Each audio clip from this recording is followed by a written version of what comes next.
Hello everyone, welcome to test quiz. Test quiz में आप सभी का स्वागत है। आज हम आपके लिए लेके आए हैं एक नया चैप्टर जिसे हम कहते हैं समय और दूरी, टाइम एंड डिस्टेंस। ये जो टॉपिक है, ये जो चैप्टर है, बहुत इंपॉर्टेंट है। जैसा कि मैंने कहा, ये सारे कंपटीशन एग्जाम्स में आपको इस टॉपिक से भी क्वेश्चंस अक्सर देखने को मिलते हैं। ठीक है, तो ये समय और दूरी, टाइम एंड डिस्टेंस, ठीक है, इस पे बहुत टाइप से क्वेश्चन आते हैं, रेलगाड़ी के फॉर्म में या फिर कोई आना जाना, औसत चाल। ठीक है, तो इसमें बहुत सारे इसके फिनोमिना हैं। ठीक, उसको हम समझेंगे एक एक क्वेश्चन के माध्यम से। तो सबसे पहले मैं बात करूं कि समय और दूरी, इसका एक फॉर्मूला अगर आप याद रखें कि चाल बराबर दूरी बटे समय।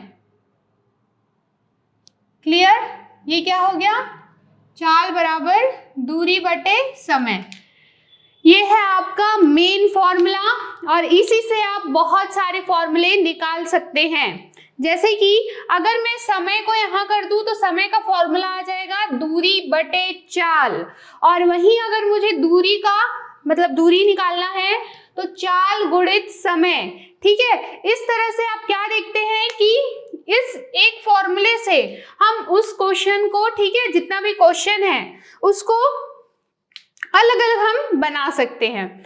अच्छा, दूसरी बात, अगर कभी भी क्वेश्चन में आपको, ठीक है, किलोमीटर पर आवर में दिया हुआ है, किलोमीटर पर आवर में दिया हुआ है, तो आप उसको 5/18 इससे गुणा करेंगे।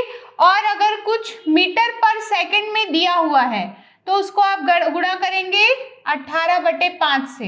तो ये किस में बन जाएगा? ये मीटर पर सेकंड में बन जाएगा और ये किलोमीटर पर आवर में बन जाएगा। ठीक है, क्लियर हुआ? अब इसको सोच रहे होगे कि मैम ये क्या बोल रहे हो आप, कुछ समझ नहीं आ रहा है। ठीक है, चलिए समझते हैं, बस इस चीज को ध्यान पे रखिए। तो सबसे पहला क्वेश्चन है, यदि एक मोटर कार 4 घंटे में 200 किलोमीटर की दूरी तय करती है तो चाल क्या होगा? तो जैसा कि ये फॉर्मूला आपको दिख रहा है, चाल बराबर होता है दूरी बटे समय। तो चाल बराबर दूरी, दूरी कितनी है? 200 किलोमीटर, समय कितना है? 4। कैंसिल करोगे तो कितना आएगा? 4 पंचे 20 और ये 0, तो कितना आ गया आंसर? 50 kilometre per hour. बहुत इजी है। ठीक है, ये तो देख लिया हमने पहला क्वेश्चन। ठीक, बढ़ते हैं अपने नेक्स्ट क्वेश्चन की ओर। तो एक बस की चाल 36 किलोमीटर पर घंटा है। ठीक है, चाल दिया हुआ है, उसके द्वारा 15 सेकंड में तय की गई दूरी क्या होगी? ठीक है, दूरी निकालनी है हमें, समय दिया हुआ है। तो दूरी बराबर क्या होता है? ये दूरी समय गुणित चाल, समय इनटू चाल। अब यहाँ पर हम डायरेक्ट मल्टीप्लाई नहीं कर सकते क्योंकि ये दिया हुआ है किलोमीटर प्रति घंटा में और ये दिया हुआ है सेकंड में। इसलिए आपको इस किलोमीटर प्रति घंटा को मीटर पर सेकंड में चेंज करना है। तो उसके लिए आप क्या करोगे? 5/18 से इसका गुणा करोगे। तो समय तो आपका 15 है, चाल कितना है? 36।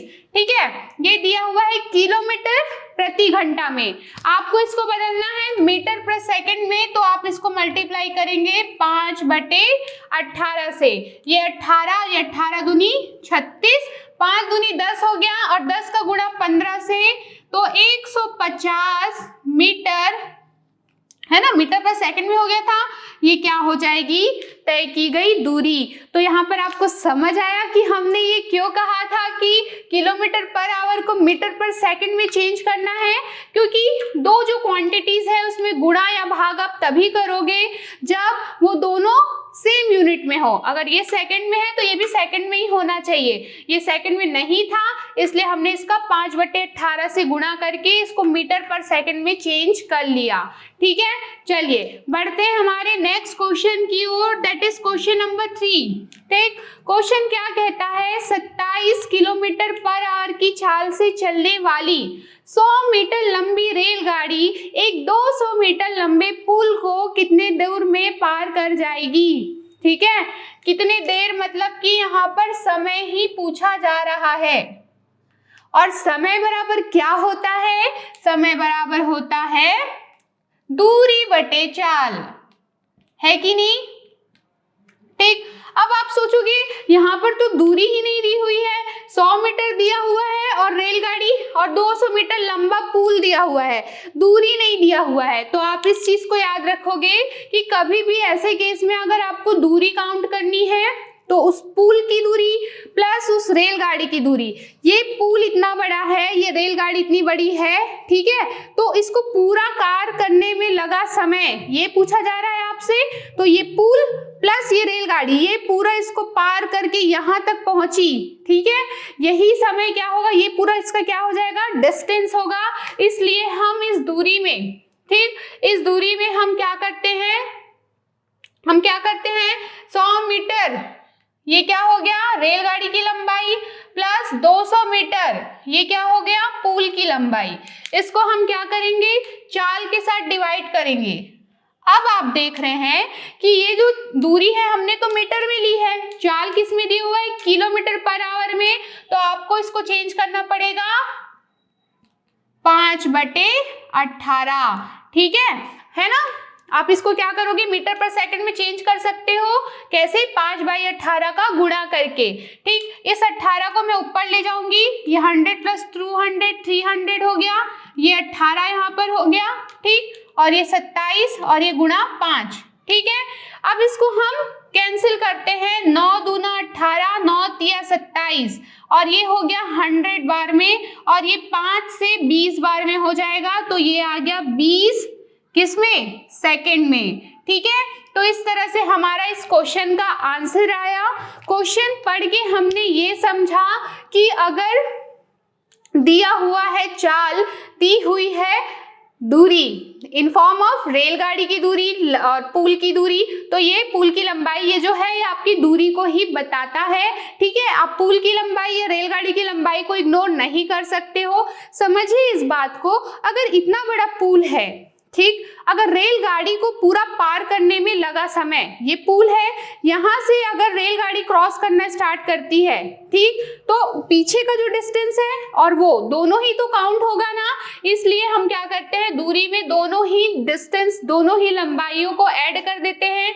रही बात चाल की, तो किलोमीटर पर आवर में दिया हुआ था और दूरी मीटर में, इसलिए हमने 5/18 का गुणा करके उसको मीटर पर सेकंड में तो कर दिया, ठीक। फिर सिंपल सॉल्यूशन के साथ यहाँ पर आपका समय बराबर दूरी बटे चाल से, ये फॉर्मूला से ये आपका आंसर आ गया। इजी है ये क्वेश्चन, ठीक है। सारे जो क्वेश्चन है आपकी इस फॉर्मूले से बन जाएंगे कि चाल बराबर दूरी बटे समय होता है, दूरी बराबर चाल गुणित समय होता है, समय बराबर दूरी बटे चाल होता है। इस तरह से आप सारे क्वेश्चंस को बिल्कुल अटेम्प्ट कर सकते हैं, ठीक है। दूसरी बात आप ध्यान रखेंगे कि दोनों की यूनिट सेम होनी चाहिए। अगर किलोमीटर पर आवर में दिया हुआ है और उसको मीटर पर सेकंड में चेंज करना है तो उसको आप 5/18 से गुणा कर देंगे।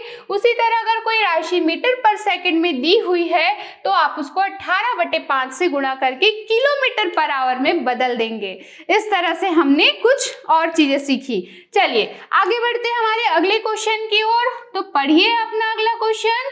तो क्वेश्चन है, दो रेलगाड़ियां हैं, 140 मीटर और 160 मीटर लंबी है, दोनों क्रमशः 50 किलोमीटर आर तथा 40 किलोमीटर पर आर की चाल से समानांतर एक ही दिशा में चल रही है। एक 140 मीटर की है, एक 160 मीटर की, दोनों एक ही दिशा में चल रही है, ठीक है। चाल से समांतर एक ही दिशा में चल रही है, एक दूसरे को पार करने में अच्छा, क्रमशः 50 किलोमीटर पर आवर और 40 किलोमीटर पर आवर, एक 50 किलोमीटर पर आवर की चल रही है और एक 40 किलोमीटर, मतलब इसकी स्पीड ज़्यादा है। तो आपको यहाँ पर ये चीज़ याद रखने की ज़रूरत है कि जब भी कोई भी दो रेलगाड़ी एक ही दिशा में चल रही है तो वो दोनों का चाल आपस में माइनस हो जाता है। ठीक है, यहाँ पर क्या हो जाएगा, जो आपेक्षिक चाल है, आपेक्षिक चाल, चूंकि यह समान दिशा में है, ठीक है, एक ही दिशा में चल रहा है, इसलिए आप क्या करोगे, इन दोनों को माइनस कर दोगे। 50 माइनस 40, तो ये कितना आ गया, 10 किलोमीटर पर आवर। अब हमको ये चाहिए मीटर पर सेकंड में, तो आप किससे मल्टीप्लाई करोगे, 5/18 से। ठीक है, कैंसिल कर लीजिए इसको, ये 2 पंचे 10 और 2 निया 18, 25/9। ठीक है, ये किस में आ गया आपका, मीटर पर सेकंड में। ठीक है, अगर कोई भी दो रेलगाड़ी समान दिशा में जा रही है तो आप उसको क्या करोगे, माइनस। और अगर कोई दो रेलगाड़ी विपरीत दिशा में एक दूसरे के पास आ रही है, बोलेगा एक दूसरे के विपरीत दिशा में, ये इस डायरेक्शन में जा रहा है, इस डायरेक्शन में जा रहा है, तो उस समय ये जो आपेक्षिक चाल होती है ना, उसको हम प्लस कर देते हैं, उसको हम प्लस कर देते हैं। और जब एक ही दिशा में जा रही है तब हम उसे माइनस कर देते हैं। ठीक है, तो ये आ गया आपका आपेक्षिक चाल। ठीक है, दूरी के केस में तो सिंपली मैंने जैसे यहाँ पे बताया है, दूरी अगर आपको चाहिए तो दो रेलगाड़ी दी हुआ है, वहां पे पुल दिया था, एक रेलगाड़ी दिया हुआ था, यहाँ पर दोनों ही रेलगाड़ी दी हुई है, तो आप दोनों रेलगाड़ी का उसको ऐड कर देंगे, 140 प्लस 160। ठीक है, समय पूछा गया है आपसे, तो समय बराबर क्या होता है, दूरी बटे चाल। दूरी कितनी दी हुई है, 140 प्लस 160, ये कितना हो गया, 300। ठीक है, और ये जो हमने निकाला ये कितना निकाला है, 25/9, है ना, ये किसमें, मीटर पर सेकंड में। अब ये जो 9 है ये नीचे है, ये ऊपर आके 9 ऐसा हो जाएगा, और यहाँ पर आ गया आपका 25। ठीक है, अब हम इसको कैंसिल करते हैं। ठीक, कैंसिल कीजिए, 25 से ही कैंसिल कीजिए, 25 1 जा 25, ये 25 1 जा 25, और ये 25, 30 में से 25 गया तो बचा 5 और 0। ठीक है, तो 25 दूनी 50, और ये क्या हो गया, 12 निया कितना होता है, 12 निया होता है 108। तो कितना समय लगेगा, 108 सेकेंड लगेगा। तो इस क्वेश्चन में हमने क्या सीखा कि अगर कोई दो रेलगाड़ी समान दिशा में जा रही है तो हमें क्या करना है, उनकी चाल को माइनस करना है। अगर कोई दो रेलगाड़ी एक दूसरे की विपरीत दिशा में जाती, ठीक है, एक दूसरे के, ये इधर से आ रही है, ये इधर से आ रही है, तो क्या होगा, आप उसके चाल को प्लस करेंगे। ये हमने इस क्वेश्चन से सीखा। आने वाले क्वेश्चंस में आपको वो क्वेश्चन भी देखने को मिलेगा, तो मैं आपको इसके लिए अभी से हिंट कर रही हूँ। उसके बाद तो सिंपली जो दूरी दी हुई थी तो उसमें हमने दोनों रेलगाड़ी की लंबाइयों को ऐड ऑन कर दिया, दोनों को जोड़ दिया, तो वो उसकी बन गई दूरी। समय निकालने को कहा गया था, समय बराबर दूरी बटे चाल, और आ गया आपका आंसर 108 सेकेंड। ठीक है, चलिए, तो बहुत सारे कॉन्सेप्ट सीखे हमने, और एक सिंपल सा क्वेश्चन, अगर 18 मीटर पर सेकंड का मान होगा किलोमीटर पर सेकंड, किलोमीटर पर आवर में, ठीक है, तो मीटर पर सेकंड में दिया हुआ है।